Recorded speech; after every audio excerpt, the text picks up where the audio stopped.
Lana, Lana. O ar-condicionado é uma maravilha do mundo moderno.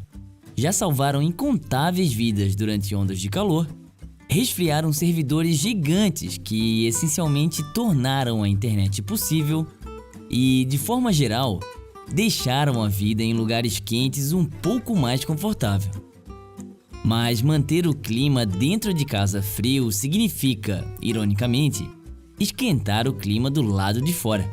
E consertar os efeitos prejudiciais do ar-condicionado em nosso planeta será um dos maiores desafios do século XXI. Por enquanto, os aquecedores de casas e edifícios ainda contribuem mais para a mudança climática do que o ar-condicionado, principalmente porque o aquecedor acaba sendo utilizado por mais tempo. Mas o ar-condicionado esquenta o planeta de formas tão nefastas e sutis que vai ser algo mais complicado de resolver. Por exemplo, para aquecer uma residência, é necessário queimar combustíveis fósseis, que liberam o calor, e também gases como CO2. Mas o ar-condicionado também queima combustíveis fósseis. Nós apenas não vemos isso acontecer. E esse não é o único problema deles. Para um aparelho de ar-condicionado refrigerar o seu quarto, ele precisa expulsar o calor de dentro para fora de casa. E eles podem bombear calor suficiente para elevar em alguns graus uma cidade inteira. Além disso, quando nos livramos de aparelhos antigos, a maioria dos refrigerantes químicos vaza e evapora.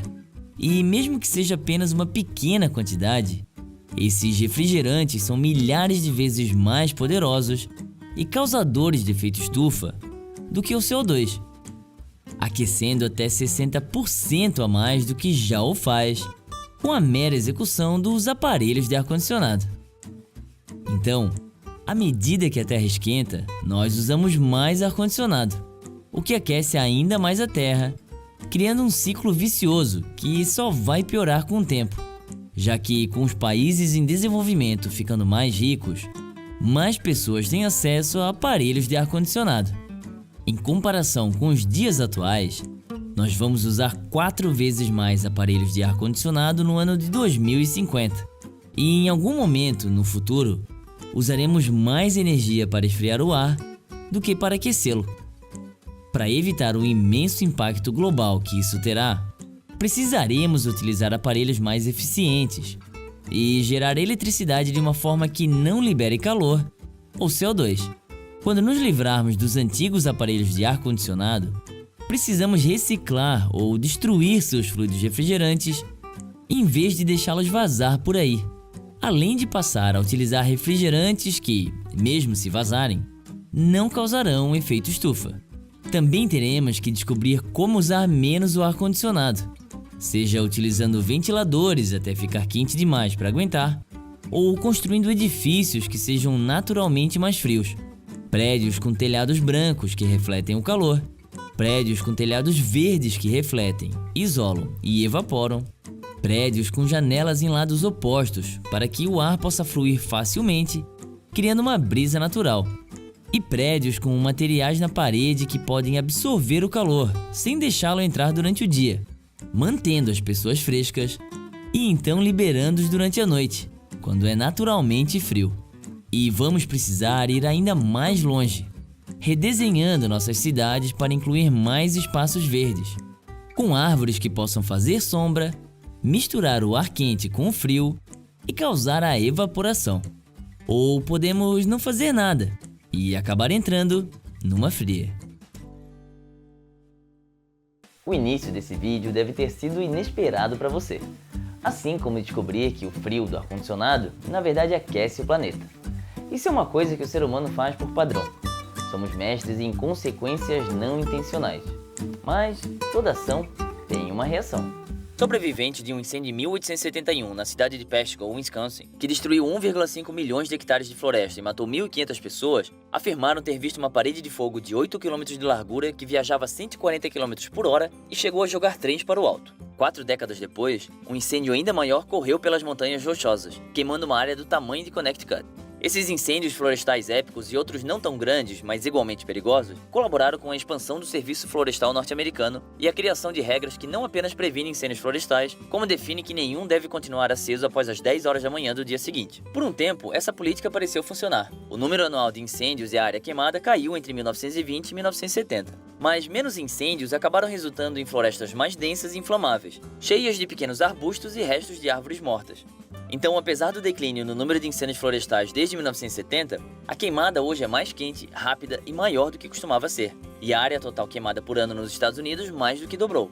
O custo disso também aumentou bastante. O Serviço Florestal gasta hoje 52% do seu orçamento anual com prevenção e combate a incêndios, enquanto 20 anos atrás esse número era de apenas 16%. E o negócio fica ainda pior. Incêndios florestais ficaram cada vez mais difíceis de serem domados, já que as mudanças climáticas tornam as florestas mais quentes e secas e cada vez mais pessoas passam a morar próximas de florestas.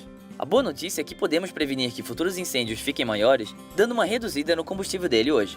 Essencialmente, isso significa deixar que alguns incêndios aconteçam, ou até mesmo acender o fósforo nós mesmos, quando o clima não estiver muito seco nem com muito vento, ou então realizar um desmatamento controlado para que as árvores não cresçam descontrolada e perigosamente. Em todas as ocasiões e lugares em que foi utilizada, essa estratégia tornou os incêndios menores, mais lentos e fracos. Por exemplo, em 2006, quando o incêndio destruiu o Canogan County em Washington, as partes nativas da floresta perderam 92% das árvores, enquanto apenas 49% pegaram fogo em áreas recentemente controladas por corte ou fogo.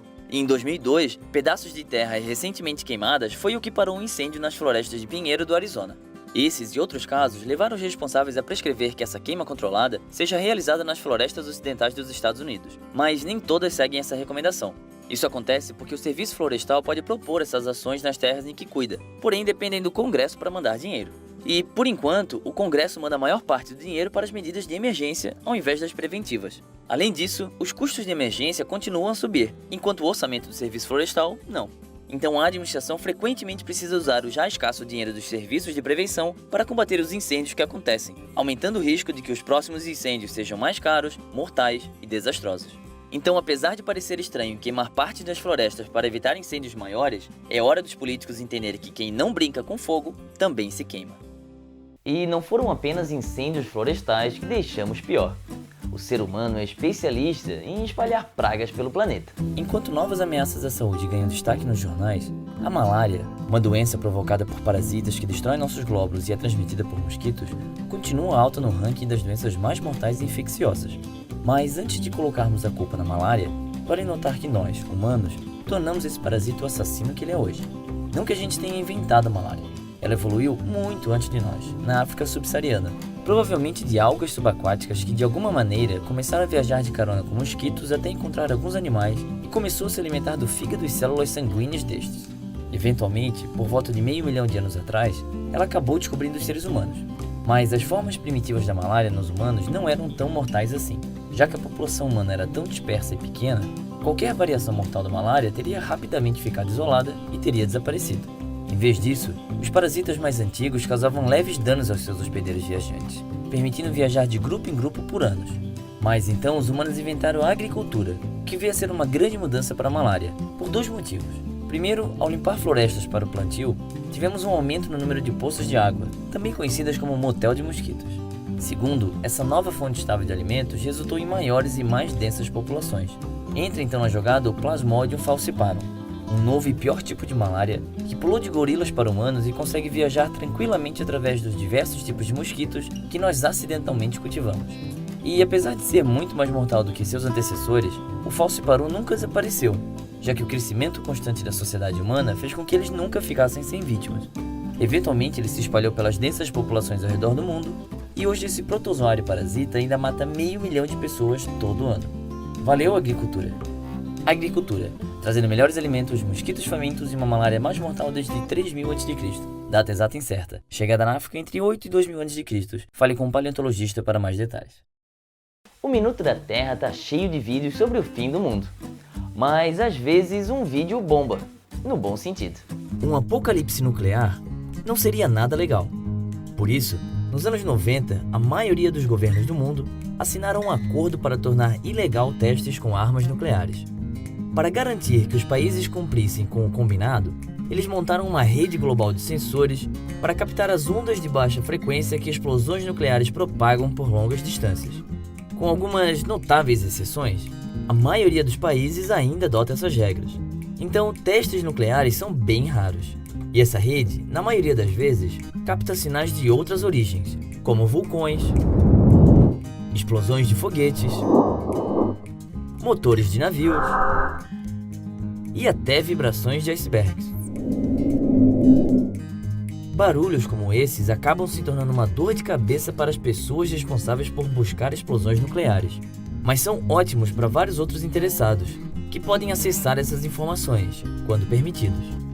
Por exemplo, ao invés de sair por aí seguindo as baleias para colocar instrumentos de rastreamento nelas, cientistas podem usar a cantoria delas para determinar a sua localização. Ouvindo os meteoroides que atravessam a atmosfera terrestre, aprendemos que existem muito mais do que podemos ver, sugerindo que o risco de um meteorito destruir uma cidade é até 10 vezes maior do que acreditávamos. Monitorando vulcões ativos, ou até mesmo causando explosões controladas e medindo a quantidade de energia que é refletida para os sensores, cientistas descobriram que os ventos bem acima da superfície da Terra são muito mais rápidos e variáveis do que pensávamos, o que é, em parte, a razão pela qual a nossa atual previsão do tempo nem sempre está certa. E por falar em previsões, a informação obtida pelos sensores da rede também ajudam a localizar o epicentro de terremotos, para fornecer melhores alertas sobre potenciais tsunamis. O sistema pode ter sido construído para detectar e evitar testes nucleares, mas acabou gerando uma explosão de conhecimento sobre o nosso planeta e muitas outras questões, como quem ou o que é responsável por todas as ondas sonoras que nós ainda não identificamos.